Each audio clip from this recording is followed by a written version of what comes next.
saya mau bertanya aja. Nah, silakan. Jadi abang nih nggak percaya Yesus yang di Alkitab atau yang di Al-Quran? Bang, nggak ada Yesus di Al-Quran, Bang, nggak ada. Di mana ada sebutan Yesus di Al-Quran? Ya, Isa kan? Oh, Nabi Isa, ya. Saya, Bang, ya percaya dengan Yesus dan saya percaya dengan Nabi Isa. Oke. Tapi mereka berdua berbeda kan, Bang? Baik, kalau bagi Anda beda, ya itu bagi Anda. Tapi kalau kita lihat ajarannya seperti apa? Kan gitu. Kita lihat ajaran Nabi Isa dan ajaran Yesus. Ajaran Nabi Isa, ya Bang, ya ini saya kasih jawaban satu dulu, mohon disimak. Menurut Anda kalau beda, ya itu pemahaman Anda. Tapi kalau kita lihat dari ajaran Yesus dan Nabi Isa, ajaran mereka itu sama. Kenapa saya bilang sama? Yesus ngomong di Matius 10 nomor 6, "Aku diutus hanya untuk domba yang hilang dari Bani Israel." Terus di Matius 15 nomor 24 kata Yesus, "Aku diutus hanya untuk Israel." Nabi Isa di Al-Quran, Quran surah Ali Imran ayat 49, "Wa rasulan ila Bani Israel." Dia adalah utusan untuk Bani Israel. Itu sama ajarannya, toh ya. Habis itu Yesus mengaku utusan Tuhan.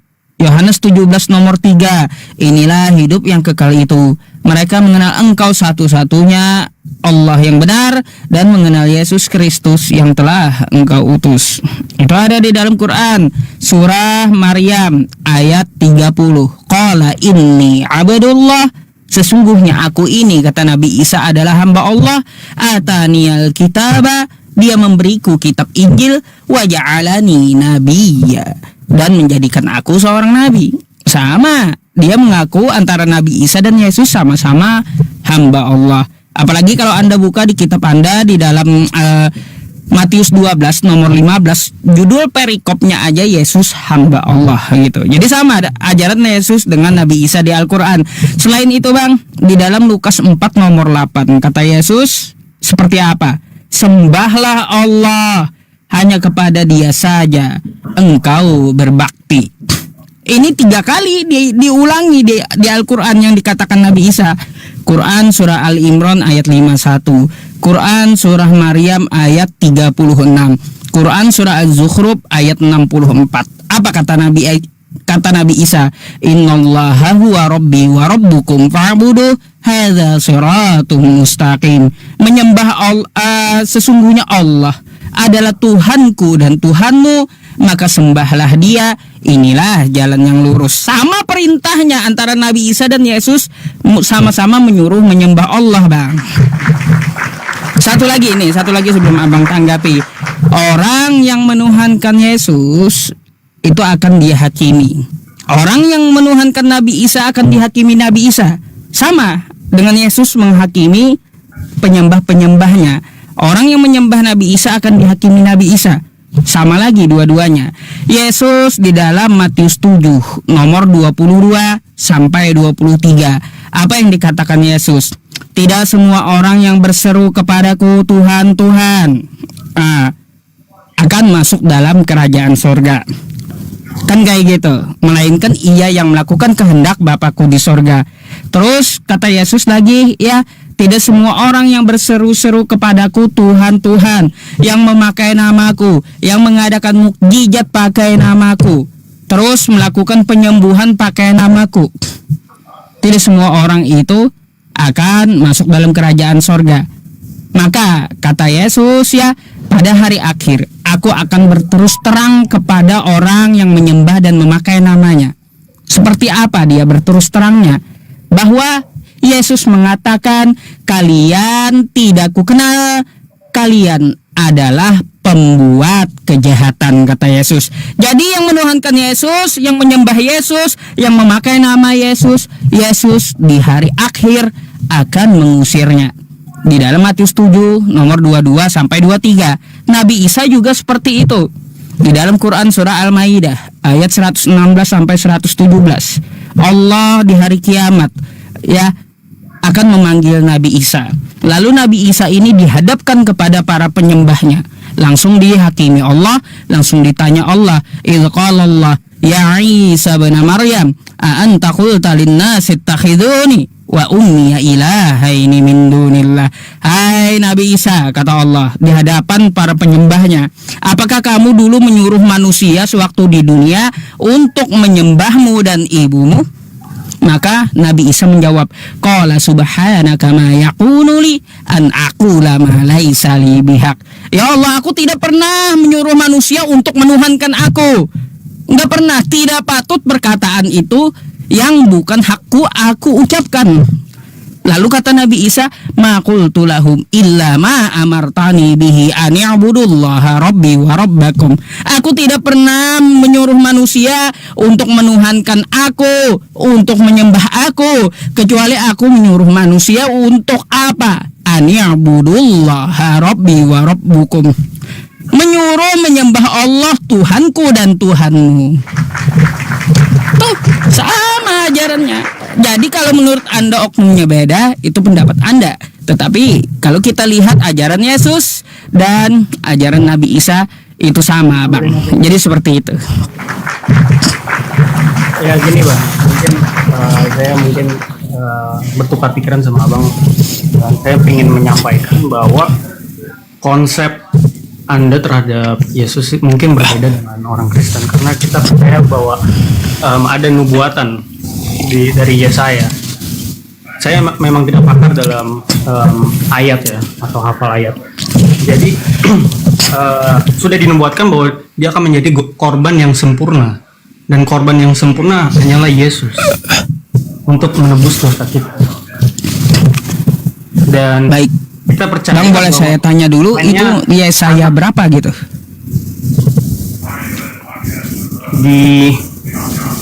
Nah itu saya kurang tahu di situ. Tapi ada di Yesaya 51 setahu saya. Bukan 51 Bang, 53. Oh ya, 53. Terus ini saya juga satu lagi, ada beberapa poin. Jadi ada perspektif yang bisa dibawa juga, bahwa jika apa sih yang dianggap Tuhan ya kan di dalam Al-Quran. Nah, saya akan membawa beberapa ayat nih di surat 57 ayat 3. Dialah yang awal yang akhir. Ya. Lalu di Wahyu 1 ayat 17 sampai 18, Yesus mengatakan dia adalah awal dan akhir, dia adalah Alfa dan Omega. Lalu di nomor 2, siapa yang dapat memberikan pengampunan dosa, di surat 3 ayat 135. Dan di Markus 2 ayat 10, Yesus mengampuni dosa. Lalu di poin ketiga, siapakah yang menjadi hakim terakhir? Nah, di surat 22 ayat 54 sampai 60, yang menjadi hakim terakhir hanyalah Tuhan, right? Nah, tapi di Matius 25 ayat 31 sampai 32, dia akan menjadi hakim terakhir. Lalu siapakah kebenaran? Ya kan? Di surat 22 ayat 6 menyatakan hanyalah Tuhan yang kebenaran. Tapi di Yohanes 14 ayat 6 dia menyatakan bahwa dia adalah kebenaran. Dan yang kelima, siapa yang membangkitkan orang dari mati? Nah, di surat 22 ayat 22 ayat 7 ya, menyatakan bahwa hanyalah Tuhan, tapi Yesus membangkitkan di Yohanes 5 ayat 25 sampai 29. Jadi itu beberapa poin bahwa Tuhan mengirimkan anak yang tunggal, dan dia dan Bapa adalah satu. Yesus dan Bapa adalah satu. Dia menyatakan bahwa dia dan Bapa adalah satu. Memang Tuhan tidak bisa masuk ke dunia sebagai Tuhan, tapi dia bisa menjadikan manusia dan anak Allah itu disebut. Jadi itu aja sih Bang ya. Baik Bang, ayat-ayat Al-Quran yang Anda sebutkan tadi tolong satu persatu lagi akan saya tanggapi gitu ya, kalau saya lupa ya. Baik Bang, Anda bilang bahwa Allah itu adalah kebenaran. Betul, dia memang kebenaran, bahkan dia mengutus nabinya pun juga dengan kebenaran. Quran surah Al-Baqarah ayat 119, Inna arsalnaka bil haq, kami mengutus engkau ya Muhammad dengan kebenaran. Terus Quran surah Muhammad ayat 2, Nuzila ala Muhammadin wa huwal haqqu min rabbihim, sesungguhnya Allah ya menurunkan kepada Nabi Muhammad adalah kebenaran yang dibawanya dari Tuhannya. Kan kayak gitu. Jadi yang namanya Tuhan itu kebenaran. Betul, saya sepakat. Tapi kalau Anda komparasi dengan Yesus gitu ya, kata Yesus, akulah kebenaran dan hidup. Kan kayak gitu, akulah jalan kebenaran dan hidup. Tidak akan ada yang sampai kepada Bapa tanpa melalui aku. Betul? Yohanes 14 nomor 6. Bang, Anda perlu tahu, dia ngomong sama siapa? Sama Thomas, bukan sama Kristen, Bang. Nggak nyambung sama Kristen, makanya dia tekankan ya, dia diutus hanya untuk Israel, bukan untuk Kristen, bukan untuk seluruh manusia. Ketika Yesus ngomong akulah jalan kebenaran dan hidup, itu dia ngomong untuk Thomas, untuk Bani Israel, karena ajarannya ditegur Yesus tidak boleh keluar dari Israel. Jadi kagak ada hubungannya dengan Kristen. Jadi kalau Anda mau memakai ayat-ayat tentang masalah Yesus, setidaknya satu dulu, Anda cari dulu Yesus mengucapkan kata Kristen. Itu aja dulu saya minta gitu, satu aja. Gitu. Kan ajaran yang diajarkan, bahkan sekarang gini, saya tanya balik, emang Al-Quran hanya untuk orang Arab kah? Gitu. Bukan, min qablu hudal linnas, gini Bang ya. Saya bacakan Quran surah Ali Imran ayat 2 dan 3. Kan kayak gitu. Nazzala 'alaikal kitaba bil haqq musaddiqan lima baina yadayhi wa anzalat taurata wal injil. Kami menurunkan ya Injil dan Taurat, ya membenarkan kitab sebelumnya. Kan kayak gitu. Untuk apa? Min qablu hudal linnas, untuk petunjuk seluruh manusia. Wa anzalal furqan, dan menurunkan pembeda yaitu Al-Qur'an.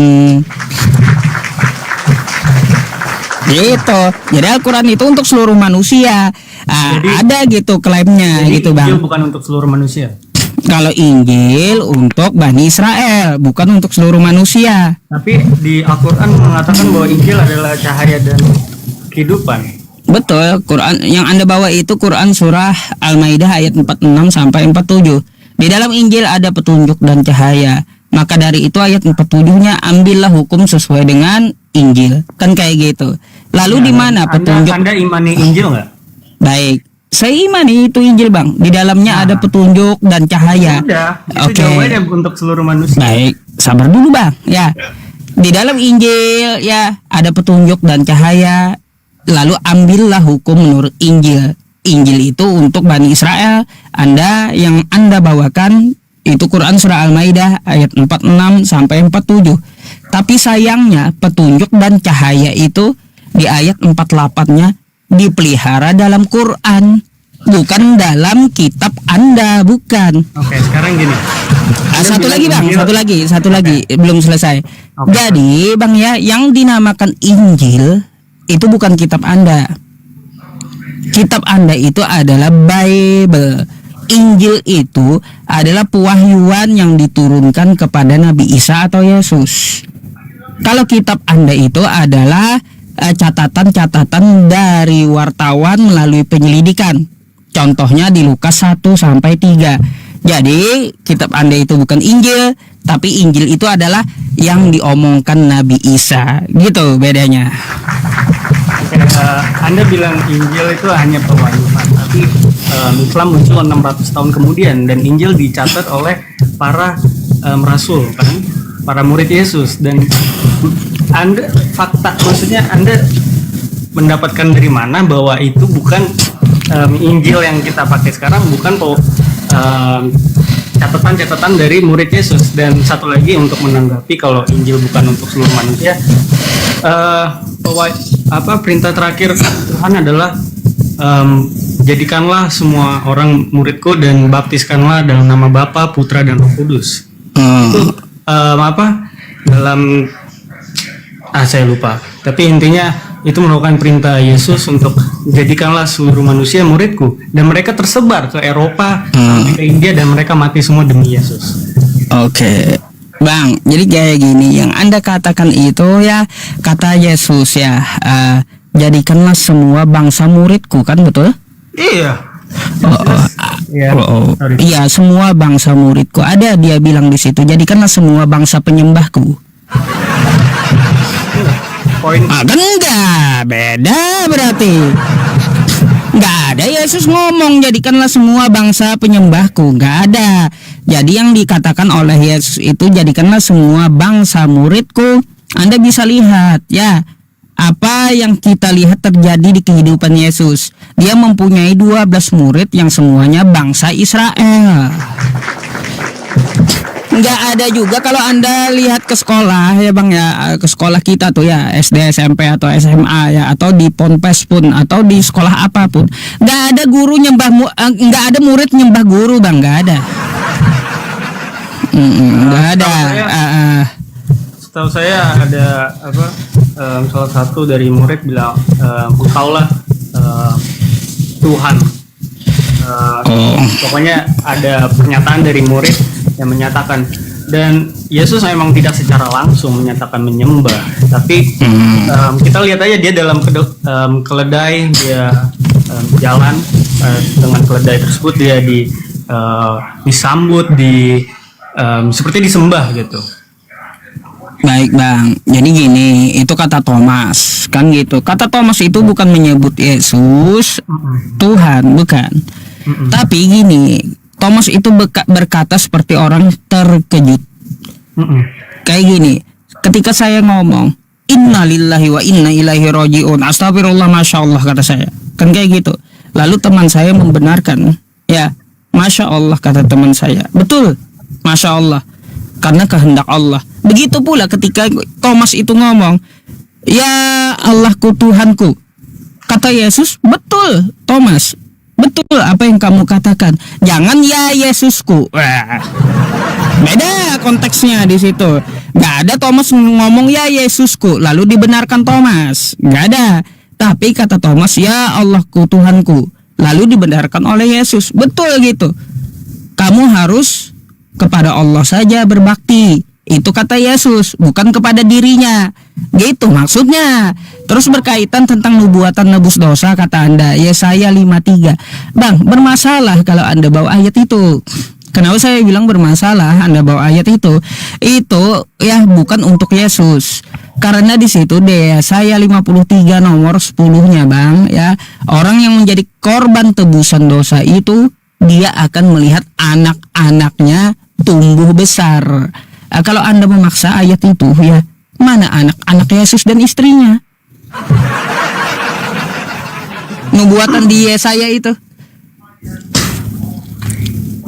Oke, mungkin saya harus pelajari lebih lanjut. Ya, nanti Anda pelajari Yesaya 53. Orang yang menjadi korban tebusan dosa, dia akan melihat keturunannya berumur panjang. Kalau kita paksakan untuk Yesus, Yesus kagak punya keturunan kan, menurut Kristen kagak punya istri. Berarti bukan untuk Yesus Bang. Nah, terus kenapa kata Anda ya tentang masalah Injil tadi ya, yang diucapkan Yesus atau Nabi Isa saja, padahal kan murid-muridnya kan mencatatkan kata Anda.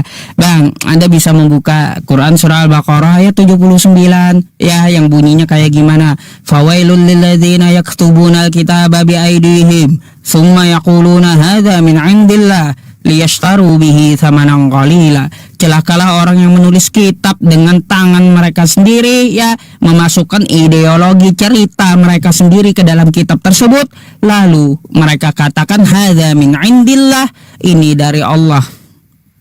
Untuk apa? Liyashtaru bihi thamanan qalila, untuk mengambil keuntungan yang sedikit. Lalu direvisi terus itu kitab gitu, untuk mengambil keuntungan yang sedikit. Betul nggak kitab Anda revisi terus Bang? Hanya bahasanya, tapi intinya tidak direvisi. Nah, kalau yang dimaksudkan apa? Kata Allah, celaka orang-orang tersebut karena kitab itu yang ditulis murid-muridnya bukanlah dari Tuhan semesta alam yang ajarannya disampaikan Yesus. Wa inna minhum la fariqan yalwuna alsinatahum bil kitab litahsabuhu minal kitab wa ma huwa minal kitab. Ada sebagian orang memutar-mutar lidahnya untuk apa? Untuk membacakan sebuah kitab agar abang menyangka bahwa kitab ini adalah bagian dari Alkitab. Wa yaquluna huwa min indillah, lalu mereka mengatakan ini dari Tuhan semesta alam. Wa ma huwa min indillah. padahal itu dari penyelidikan. Coba abang buka ya, coba abang buka Lukas 1 sampai 3. Nah, saya Kitab mau Anda mulai itu saya 53 dulu bang, yang awal ya. oh ya, silakan. Gimana bang yang anak-anak itu? Nomor 10-nya. Ya saya 53 nomor 10. Atau 12. Lupa saya antara dua. Itu sudah kesusahan jiwanya.